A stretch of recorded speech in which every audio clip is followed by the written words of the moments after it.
안녕하세요. 에베소서 6장을 함께 보겠습니다. 에베소서 6장입니다.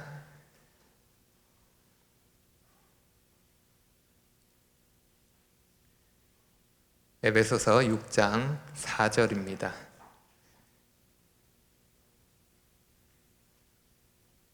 본문 말씀을 먼저 읽고 오늘 말씀을 시작하도록 하겠습니다. 에베소서 6장 4절. 또 아비들아 너희 자녀를 노엽게 하지 말고 오직 주의 교훈과 훈계로 양육하라. 부모에게 주어진 명령, 자녀를 양육하라는 명령입니다. 저는 오늘부터 4주에 걸쳐서 이 본문 말씀을 바탕으로 해서 나는 부모다 라는 제목으로 자녀 양육에 대해서 생각해 보려고 합니다. 7월에 10계명 말씀이 끝나고 8월에 자녀 양육이라고 하니까 지금이 5월 가정의 달도 아닌데 갑자기 왜 자녀 양육이지? 이렇게 생각하는 분이 계실지 모르겠습니다. 나는 부모다 라고 하니까 난 부모가 아닌데? 이럴 분이 계실지도 모르겠습니다. 말씀을 듣는 분들 중에는 부모가 아닌 분들도 있고 이미 자녀가 다 성장한 후라서 양육할 필요가 없는 분들도 있습니다. 자녀 양육이라는 주제가 그리 와닿지 않을 수 있는 것입니다. 그러면서 오늘 말씀은 나랑 별로 관계가 없는 말씀이네 이렇게 생각할 수 있습니다. 그래서 먼저 그런 생각을 바꿀 필요가 있는데 자녀 양육에 대한 말씀은 단지 지금 자녀를 양육하고 있는 부모에게만 해당되는 말씀은 아닙니다. 예외 없이 모든 사람에게 필요한 말씀입니다. 우리 모두는 부모이거나 앞으로 부모가 될 수 있는 잠재적인 부모입니다. 상황에 따라 부모와 같은 역할을 할 수 있고 또 해야 하는 사람입니다. 우리 모두가 자녀 양육에 대해서 직접적이든 간접적이든 관련이 있고 영향을 줄 수 있는 사람입니다. 지금은 아니더라도 앞으로 그렇게 될 수 있습니다. 자녀를 다 키우신 분들도 그것으로 끝이 아닙니다. 어느 날 자녀가 손자, 손녀를 안고 와서 도와달라고 할 수도 있습니다.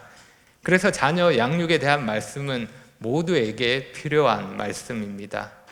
무엇보다 오늘 말씀의 핵심은 부모이든 부모가 아니든 모두에게 적용할 수 있는 교훈이기에 말씀의 귀를 기울여야 할 것입니다. 쉽게 말하면 오늘 말씀에서 빠져나갈 수 있는 사람이 없다는 것입니다. 이렇게 말씀을 듣는 분들의 입장에서 이야기를 했는데 그럼 바꾸어서 자녀 양육에 대한 말씀을 전하는 저의 마음은 어떨까요?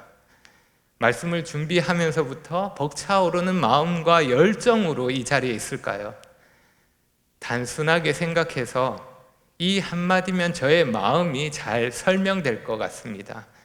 여러분, 저희 집에 10대 자녀가 3명이 있습니다. 제가 어떤 마음일까요? 스페인에 이런 격언이 있다고 합니다. 10대 자녀를 길러보지 않은 사람과 인생을 논하지 말라. 그만큼 자녀 양육이 쉽지 않다는 것을 말하는 것입니다. 자녀 양육에 대해서 말씀을 전하려고 했을 때 느끼는 부담이 큽니다. 저도 반복해서 실수하고 어려움을 경험하고 있기 때문입니다. 자녀를 양육하면서 부모로서 부족함을 느낄 때가 많기 때문입니다. 때로는 어떻게 해야 하는지 모르겠다 싶을 때도 있습니다. 자녀에 대해서는 누구도 장담할 수 없기에 말씀을 전하는 자로서 부담이 있고 피하고 싶은 마음도 있습니다. 제 아내에게 8월에는 설교를 못할 것 같다고 이야기한 적도 있습니다. 하지만 이런 마음의 부담과 복잡한 생각들을 떨쳐버리고 이 자리에 섭니다. 저도 자녀에게 미안한 부모이지만 그럼에도 말씀을 전하는 것은 제가 이 자리에 있는 것이 저의 어떠함에 달린 것이 아니기 때문입니다. 혹시 자녀를 양육함에 있어서 저의 부족함이 보이신다면 주님의 사랑으로 덮어주시고 다만 하나님 말씀에 집중해 주시기 바랍니다. 여러분에게 먼저 이 질문을 드리고 싶습니다. 여러분은 자녀를 사랑하십니까? 정말 사랑하십니까?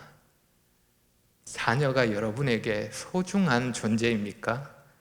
정말 그렇습니까? 누가 아니라고 하겠습니까? 우리에게 있는 자녀는 정말 소중하고 귀합니다. 그러면 그 소중한 자녀를 양육하는 일은 얼마나 더 중요한 일일까요? 자녀를 양육하는 일은 정말 중요하고 그 책임은 막중한 일입니다. 자녀 양육이 중요하다는 사실에 대해서 아니라고 하실 분은 없을 것입니다. 그런데 점검이 필요한 것은 우리가 중요하게 생각하는 것만큼 실제로도 그렇게 중요하게 여기고 마음을 쓰고 있느냐 하는 것입니다. 중요하다고 생각은 하지만 실제로는 소홀히 여기고 그냥 방치할 수 있는 것입니다. 자녀 양육이 중요하다고 말은 하지만 실제로는 자녀를 방치하고 자기 일에 바빠서 정말 더 중요한 것을 놓칠 수도 있는 것입니다. 물론 이런저런 이유가 있을 것이고 현실적인 어려움도 있을 것입니다. 하지만 결국 그만큼 나에게 있어서는 자녀 양육이 중요하지 않다는 것입니다. 다시 말하면 나에게는 자녀 양육보다 더 우선되는 무언가가 있다는 것입니다. 말씀을 준비하면서 제 자신에게 반복해서 물어보았던 것이 나는 자녀 양육을 정말 중요하게 생각하고 있는가 하는 질문이었습니다. 잠깐 자신을 점검해 보시기 바랍니다. 당신에게 자녀 양육은 중요합니까? 당신이 좋아하는 취미를 즐기는 것만큼이나 자녀를 위한 수고를 하고 계십니까? 배우자와 자녀에 대해서 얼마나 자주 대화를 나누십니까? 양육에 대해서 서로의 의견이 맞지 않을 때 어떻게 맞추어 가십니까? 당신은 자녀 양육에 대한 성경적인 가르침을 배우고 계십니까? 자녀를 위해 얼마나 기도하고 계십니까? 자녀의 학교 생활이 어떠한지, 어떤 친구를 사귀고 있는지 알고 계십니까? 주일학교 학생회에서 자녀가 무엇을 배우는지, 분반 선생님은 누구인지 알고 계십니까? 자녀에게 해당되는 교회 활동이 있을 때 얼마나 적극적으로 참여하고 계십니까? 무엇보다 자녀와 얼마나 대화를 나누며 함께 하는 시간을 가지고 계십니까? 점검해 보시기 바랍니다. 혹시 내가 아무것도 하지 않아도 시간이 지나면 자녀가 알아서 크고 때가 되면 저절로 멋진 어른이 될 거라고 생각하십니까? 때가 되면 알아서 주님을 만나고 또 괜찮은 짝을 찾아서 그렇게 가정을 이룰 것으로, 그렇게 부모의 역할이 성공적으로 끝날 것으로 생각하십니까? 자녀 양육을 중요하다고 생각은 하지만 실제로는 아닐 수 있는 것입니다. 정말 자녀 양육을 중요하게 생각한다면 그에 따르는 수고가 따라와야 하는 것입니다. 나에게 그러한 수고와 희생이 있는지 살펴보시기 바랍니다. 자녀는 부모를 기다려주지 않습니다. 부모의 형편이 나아질 때까지, 상황이 좋아지고 어려운 일이 해결될 때까지, 생활이 안정되고 여러 환경들이 내가 원하는 만큼 갖추어질 때까지, 그때까지 그렇게 자녀가 기다려주면 좋겠지만 그렇지 않습니다. 부모에게 필요한 시간만큼 자녀에게도 그만큼의 시간이 주어집니다. 부모에게나 자녀에게나 시간은 똑같이 흘러갑니다. 그렇게 자녀에게 눈을 떼고 정신없이 살다가 다시 자녀를 봤을 때에는 어느새 훌쩍 커버린 자녀를 보게 될 것입니다. 그리고 자녀는 곧 부모를 떠날 준비를 합니다. 우리는 시간을 돌이킬 수 없습니다. 다시 말씀드립니다. 아이들이 자란 후에는 다시 그 시절로 돌아갈 수 없습니다. 때를 놓쳤을 때 기회는 다시 주어지지 않는 것입니다. 그 시기에 자녀에게 꼭 필요한 양육을 하지 않는다면 자녀는 필요한 양육을 받지 못한 상태로 자라게 됩니다. 그리고 자랐을 때는 어릴 적에 필요했던 양육이 더 이상 필요하지 않습니다. 다 때가 있고 때에 맞게 자녀를 양육해야 하는 것입니다. 그래서 자녀 양육이 중요한 것은 자녀가 중요하기 때문만이 아니라 그 소중한 자녀를 양육할 수 있는 시간이 그리 길지 않기 때문입니다. 마치 우리에게 제한된 시간이 주어진 상황과도 같습니다.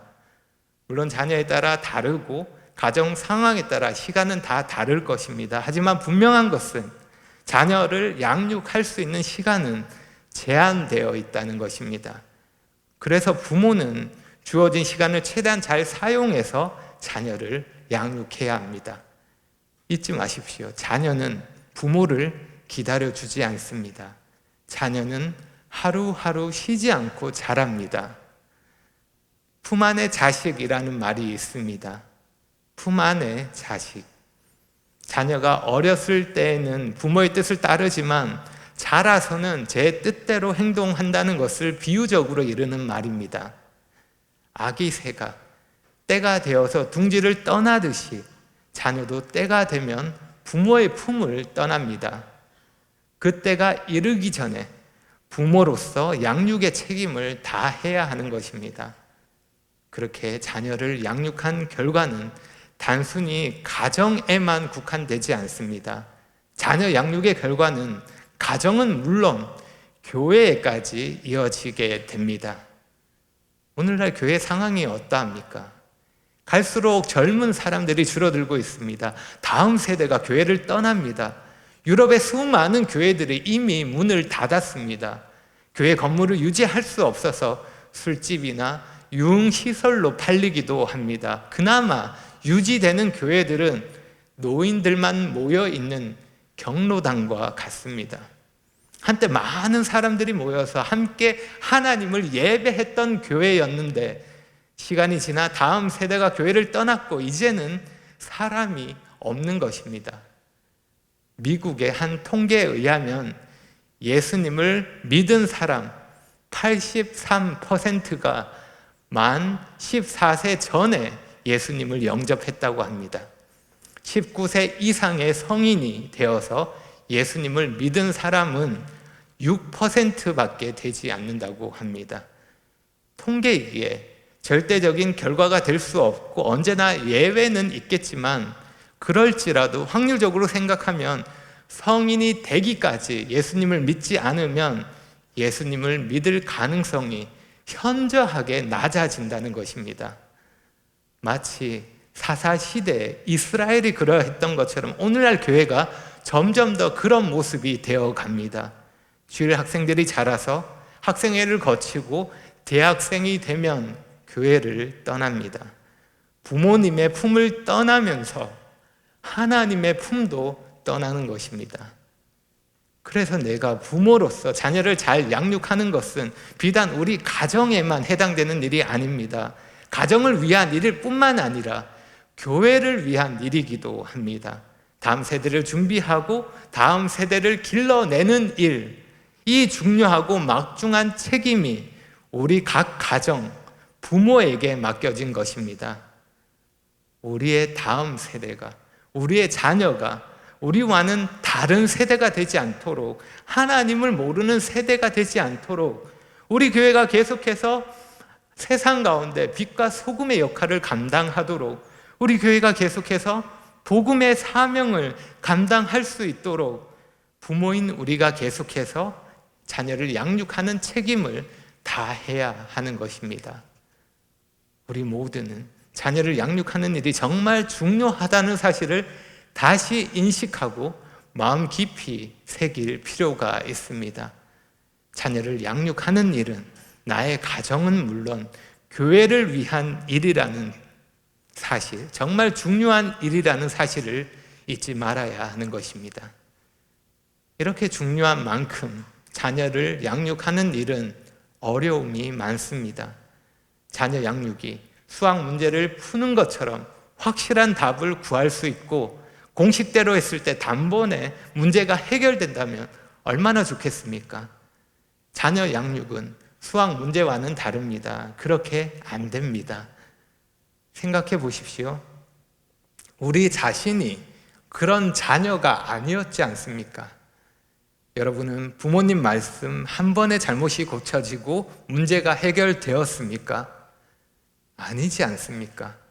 지금 우리가 그렇게 잘 안 됩니다. 지금 우리도 그렇게 안 됩니다. 하나님의 자녀로서 한 번에 다 고쳐지고 변화되면 좋겠지만 잘 안 되는 것입니다. 자녀 양육은 계속되는 수고가 필요하고 반복이 필요한 과정입니다. 이른 새벽부터 늦은 밤까지 계속됩니다. 때로는 밤을 지새울 때도 있습니다. 쉬는 날이 있거나 휴가가 있는 것도 아닙니다. 요즘처럼 코로나와 무더운 날씨가 계속되면 정말 힘들고 지칠 수도 있습니다. 그렇다고 해서 우리가 자녀 양육의 전문가이거나 준비된 사람입니까?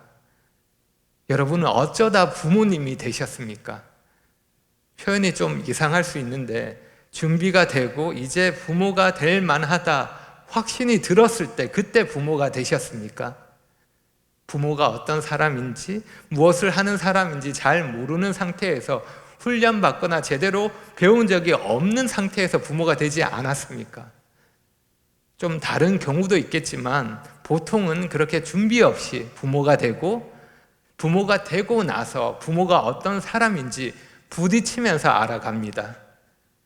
죄인이 살다가 다른 죄인을 만나서 결혼을 하고 또 다른 죄인을 낳았습니다. 그렇게 죄인이 모여서 함께 사는데 문제가 없겠습니까? 부모도 그렇고 자녀도 그렇고 서로의 죄성으로 인해 다툼은 계속됩니다. 정말 중요하지만 그만큼 쉽지 않은 것이 자녀 양육이라는 것입니다. 그럼에도 자녀를 양육하는 부모가 하나같이 바라는 것이 있다면 그것은 자녀가 잘 되는 것입니다. 자녀가 잘 되기를 바라는 마음은 세상 모든 부모가 똑같을 것입니다. 믿는 사람이든 믿지 않는 사람이든 자녀를 위하는 마음은 같은 것입니다. 그래서 우리는 여기서 이러한 질문을 할 수 있습니다. 나는 부모다. 첫 번째 말씀에서 하게 되는 질문입니다. 무엇이 다른가? 라는 질문입니다. 이 질문은 자녀 양육 시리즈에서 첫 단추가 되는 아주 중요한 질문입니다. 세상 사람들의 자녀 양육과 우리의 자녀 양육은 무엇이 다릅니까? 무엇이 다르단 말입니까? 우리는 이렇게 우리의 다름을 말할 수 있습니다. 나는 믿는 부모다. 이것은 오늘 말씀의 진짜 제목이라 할 수 있습니다. 나는 믿는 부모다. 우리의 다름은 믿음으로 시작되며 믿음에서 나옵니다. 나는 그냥 부모가 아니라 나는 믿는 부모이기에 믿음으로 인해 내가 자녀를 양육하는 목적과 태도와 방법이 다릅니다. 믿음으로 인해 자녀 양육에 대한 근본적인 생각과 가치가 다릅니다. 나는 믿는 부모이기 때문에 다른 것입니다. 오늘 본문에서 자녀를 양육하라는 명령은 맥락 없이 갑자기 주어진 명령이 아닙니다. 사도 바울은 편지를 시작하면서 하나님이 성취하신 놀라운 구원, 우리가 값없이 누리는 복음의 은혜를 설명합니다. 그리고 그 은혜에 근거해서 합당한 삶을 살도록 명령합니다. 옛사람을 벗어버리고 새 사람을 입고 하나님을 본받는 자가 되어서 빛의 자녀로 살아야 합니다. 부르심을 받은 자답게 합당하게 살아야 하는 것입니다. 그것이 우리 삶의 모든 영역에서 나타나야 합니다. 먼저는 가정입니다. 여러분, 누가 가정을 만드셨습니까? 하나님이 만드셨습니다. 하나님이 최초의 가정을 만드시고 생육하고 번성하라는 명령을 주셨습니다. 하나님은 아담과 하와가 자녀를 낳음으로 부모가 되게 하셨고, 부모는 자신이 낳은 자녀를 양육하도록 하셨습니다. 부모는 자신의 자녀를 낳아 양육하면서 신앙을 가르치고 믿음을 전달합니다. 이것은 하나님이 부모에게 맡기신 일입니다. 사명이라 할 수 있습니다. 하나님이 부모에게 맡기신 사명입니다. 자녀 양육이 하나님이 부모에게 주신 사명이라는 사실은 자녀 양육에 대한 우리의 근본적인 생각을 바꿀 수 있습니다. 사람들은 자녀에 대해서 어떻게 생각합니까? 자녀는 사랑하는 남녀가 만나서 생긴 사랑의 결실이라고 생각합니다. 세상은 갈수록 자녀에 대해서 좀 더 구체적으로 하면 임신에 대해서 생물학적인 관점으로만 접근합니다. 하지만 자녀는 남녀의 사랑의 결실이기 전에 사람이 가늠할 수 없는, 다 이해할 수 없는 크고 위대한 하나님의 계획 안에 있는 일입니다. 단순히 내가 원해서, 내가 계획해서 생긴 자녀가 아니라는 것입니다. 보다 더 근본적으로 하나님이 허락하신 자녀입니다. 내 마음대로 할 수 있는 것이 아닙니다. 하나님이 부모에게 소중한 생명을 일정 기간 동안 맡겨주신 것입니다. 그래서 부모는 잠시 동안 자녀를 맡아서 충성스럽게 양육하는 것입니다. 그것이 부모의 사명이고 부모로서 하나님께 순종하는 일입니다. 사명이라는 것이 그러합니다. 늘 내 마음에 있고 늘 생각하게 되고, 때로는 마음에 부담이 되기도 하고 때로는 삶의 열정이 되기도 하고 내가 살아가는 이유가 되는 것입니다. 사명이 그러합니다. 한번 생각해 보십시오. 한 생명이, 정말 소중한 생명이 나에게 맡겨졌습니다. 내가 그 귀한 생명을 양육함으로 하나님의 선하신 뜻을 이룰 수 있습니다. 내가 하나님의 도구가 되어서 쓰임 받을 수 있는 귀한 일인 것입니다. 이 생명을 앞으로 하나님이 어떻게 사용하실지, 내 자녀를 어떻게 사용하실지 우리는 다 알 수 없는 일입니다. 모세를 양육한 요게벳을 한번 생각해 보십시오. 우리는 다 알 수 없는 것입니다. 그래서 성경은 자녀가 하나님께서 허락하신 복된 선물이라고 말합니다. 시편 127편 3절을 보면 이렇게 말씀합니다. 보라, 자식들은 여호와의 기업이요 태 열매는 그의 상급이로다. 하나님은 그분의 크신 계획 가운데 그분의 뜻대로 자녀를 허락하십니다. 그래서 자녀는 부모를 올가매는 족쇄가 아니라 하나님이 허락하신 은혜의 선물입니다. 하나님은 부모에게 복을 주시려고, 복을 누리게 하시려고 자녀를 주신 것입니다. 그런데 만약 부모가 자녀 양육이라는 사명을 소홀히 하고 있다면 그만큼 하나님 안에서 누릴 수 있는 복을 누릴 수 없게 되는 것입니다. 그 복을 놓치게 되는 것입니다. 여러분은 자녀 양육이라는 사명에 충성하면서 하나님이 허락하시는 복을 충만히 누리기를 원하지 않으십니까? 그렇다면 우리가 무엇을 위해 자녀를 양육해야 하는지 생각해 보시기 바랍니다. 다시 말해, 자녀 양육의 목표는 무엇입니까? 믿는 부모는 어떤 목적으로 자녀를 양육해야 합니까? 세상 사람들이 말하는 성공, 모두가 부러워하는 부귀영화, 이런 것은 아닐 것입니다. 여러분이 생각하는, 믿는 부모로서 생각하는 자녀 양육의 목표는 무엇입니까? 흔히 교회에서 자녀 양육의 목표를 자녀의 구원으로 말합니다. 그렇게 말할 수 있지만 의도와는 다르게 오해할 수 있는 부분이 있기에 조심해야 할 필요도 있습니다. 자녀의 구원은 부모가 어떻게 할 수 있는 것이 아닙니다. 물론 부모는 자녀의 구원을 위해 할 수 있는 모든 노력을 다 해야 합니다. 마땅히 그러해야 합니다. 만약 부모가 그 책임을 다하지 않았을 때에는 하나님께서 그 책임을 물으실 것입니다. 하지만 그렇다고 해서 자녀 양육의 성공과 실패의 기준이 자녀의 구원에 있는 것은 아닌 것입니다. 자녀의 구원은 부모의 공로로 되는 것이 아닙니다. 자녀의 구원이 부모에게 영광이 될 수 없습니다. 오직 하나님의 은혜입니다. 때때로 신실한 가정에서 자란 아이들이 믿음을 떠나기도 합니다. 반대로 불우한 가정에서 자란 아이들이 믿음의 사람이 되기도 합니다.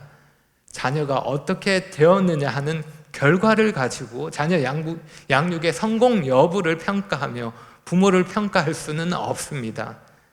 자녀 양육은 이러한 결과가 아니라 과정으로 평가를 받습니다. 사람들은 결과를 가지고 쉽게 평가하지만 하나님은 아닙니다. 하나님은 자녀 양육의 과정을 보시고 그 부모를 평가하실 것입니다. 얼마나 충성스럽게 양육했는지 하나님은 그 과정을 모두 아시기 때문입니다. 그리고 그에 따라 주어지는 결과는 하나님의 은혜입니다. 자녀 양육의 목표를 자녀의 구원으로 말할 때 또 한 가지 조심해야 할 것은, 만약 자녀가 구원받았다고 하면 그것으로 양육의 목표가 달성되게 됩니다. 그래서 자녀가 믿음을 고백하고 침례를 받고 나면 부모가 자녀에 대한 마음을 놓아버릴 수 있습니다. 이것은 합당치 않습니다. 자녀가 구원받았다 하더라도 여전히 부모의 양육이 필요합니다. 부모의 책임과 역할은 아직 끝나지 않은 것입니다. 그래서 저는 자녀 양육의 목표를 자녀의 독립으로 말하고 싶습니다. 사실 자녀의 독립이라는 표현은 오은영 박사가 했던 말인데 충분히 우리에게 적용할 수 있는 목표이기에 참고했습니다. 우리는 자녀가 건강하게 독립할 수 있도록 양육해야 합니다. 제가 말씀드리는 건강은 단순히 육체적인 건강을 말하는 것이 아닙니다. 영적인 건강을 포함해서 전인격적인 건강을 말하는 것입니다. 육체적으로 건강하게 독립해서 삶을 누릴 수 있도록 양육해야 하며, 뿐만 아니라 영적으로 건강하게 독립해서 이 땅에서 하늘의 삶을 준비하며 하나님과 친밀한 관계 속에서 만족하며 하나님이 주신 복을 누리며 살 수 있도록 양육해야 하는 것입니다. 육체적으로, 정서적으로, 그리고 영적으로 모든 면에서 바르게 설 수 있도록 그렇게 독립하는 것을 목표로 자녀를 양육하는 것입니다. 하나님은 최초의 가정을 만드시면서 부모를 떠날 것을 말씀하셨습니다. 창세기 2장 24절을 보면 이러므로 남자가 부모를 떠나 그의 아내와 합하여 둘이 한 몸을 이룰지로다. 사실 따져보면 아담과 하와는 부모가 없습니다. 그래서 이 말씀은 자녀들을 위해 기록된 말씀입니다. 자녀가 부모로부터 독립할 것을 말씀하는 것입니다. 다시 질문해 봅니다. 여러분은 어떤 목표를 가지고 자녀를 양육하십니까? 여러분이 자녀에 대해서 궁극적으로 바라는 것이 무엇입니까? 내가 아끼고 사랑하는 자녀가 어떤 삶을 살기를 바라십니까? 자녀가 주님 안에서 정말 행복하기를 바라지 않습니까? 전 정말 그렇게 되기를 바랍니다. 정말 그렇게 양육하고 싶습니다. 자녀가 주님 안에서 행복했으면 좋겠습니다. 자녀가 인생의 의미와 목적을 바르게 알고 주어진 인생을 만족하며 사는 것, 그래서 자녀가 자라서 때가 되면 내가 없더라도, 부모가 없더라도 주님 안에서 바르게 서서 하나님을 섬기는 자로 살아가기를 원합니다. 그것을 원하고 바라고 기도합니다. 자녀들이 모두 건강하게 독립하기를, 그날이 오기를 바라며 기다립니다. 그러하기에 오늘 말씀을 다시 생각합니다. 자녀 양육은 정말 중요합니다. 자녀가 소중하기 때문에 중요하고 양육의 기간이 제한되어 있기 때문에 중요합니다. 그리고 자녀 양육은 단순히 가정에 국한된 일이 아니라 교회를 위한 일이기에, 다음 세대를 준비하는 일이기에 중요합니다. 이 중요한 일을 하는 데 있어서 여러 가지 어려움이 있습니다. 계속되는 수고와 희생이 따릅니다. 하지만 그럼에도 불구하고 우리는 믿는 부모로서 자녀를 양육하는 책임을 다하기를 원합니다. 자녀를 양육하는 것은 하나님이 부모에게 주신 사명이기 때문입니다. 그래서 우리는 믿는 부모로서 자녀의 건강한 독립을 위해서 그러한 목표를 가지고 헌신합니다. 단순히 의무이기 때문이 아닙니다. 그것을 우리가 원하기 때문입니다. 우리가 하고 싶은 일이기 때문입니다. 자녀가 정말 잘 되기를 바라기 때문입니다. 그래서 나는 세상과는 다른 목표를 가지고 자녀를 양육합니다. 나는 믿는 부모이기에 자녀가 모든 면에서 건강하게 바로 설 수 있도록 하나님의 자녀로 살아가는 행복을 누리도록 양육하는 것입니다. 이것이 우리 믿는 부모의 책임이며 또한 기쁨이며 또한 축복입니다. 자녀를 양육하다 보면 뭘 하고 있는지, 잘 하고 있는지 모르겠고 불안한 마음도 생깁니다. 저대로 놔둬도 괜찮을까? 너무 간섭하는 건가? 저렇게 할 때는 어떻게 해야 되지? 어떻게 훈계하고 바로 잡을 수 있을까? 내가 너무 엄하게 대하고 있는 건가? 나의 부족함이 자녀에게 안 좋은 영향을 주고 있는 걸까? 나를 닮아서 저런 걸까?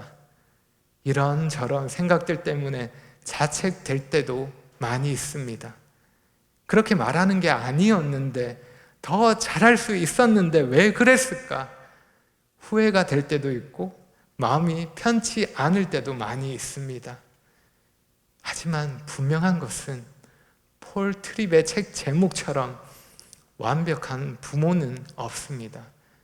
우리 모두는 완벽하지 않습니다. 부모로서 부족합니다.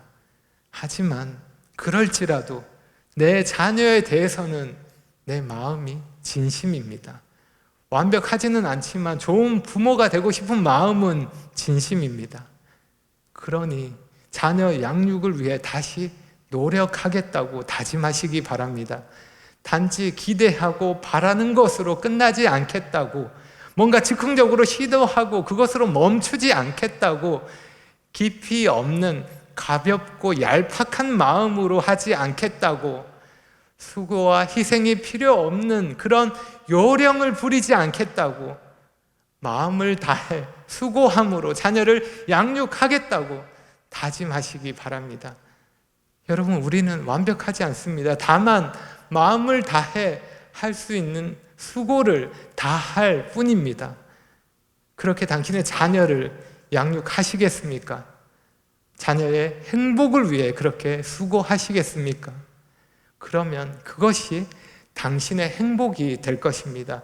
그리고 자녀를 위한 수고를 통해 하나님이 주신 사명을 이루어가게 될 것입니다. 기도하겠습니다. 아버지 하나님, 선포된 말씀 가운데 하나님의 은혜가 함께 하기를 구합니다. 자녀 양육이 참으로 중요한 일이지만 그 사실을 잊고 지낼 때가 많습니다. 오늘 말씀을 통해서 저희 자신을 점검하며 돌이킬 수 있도록 도와주십시오. 자녀를 양육하는 부모에게 힘과 지혜를 더하셔서 믿는 부모로서 책임을 다할 수 있도록 도와주시고, 우리 모두가 어떤 위치에 있든지 하나님의 사명을 받은 자로서 각자 주어진 상황에서 주님을 위해 수고할 수 있도록 인도해 주십시오. 유평교회의 모든 자녀들이 주님 안에서 건강하게 자라고 때가 되었을 때 주님을 만나고 주님을 위해 살며 주님 안에 있는 가치와 행복을 누릴 수 있도록 은혜를 더해 주시기를 원합니다. 계속되는 자녀 양육 말씀 가운데 주께서 함께 해주시고 역사해 주시기를 구합니다. 예수님의 이름으로 기도합니다.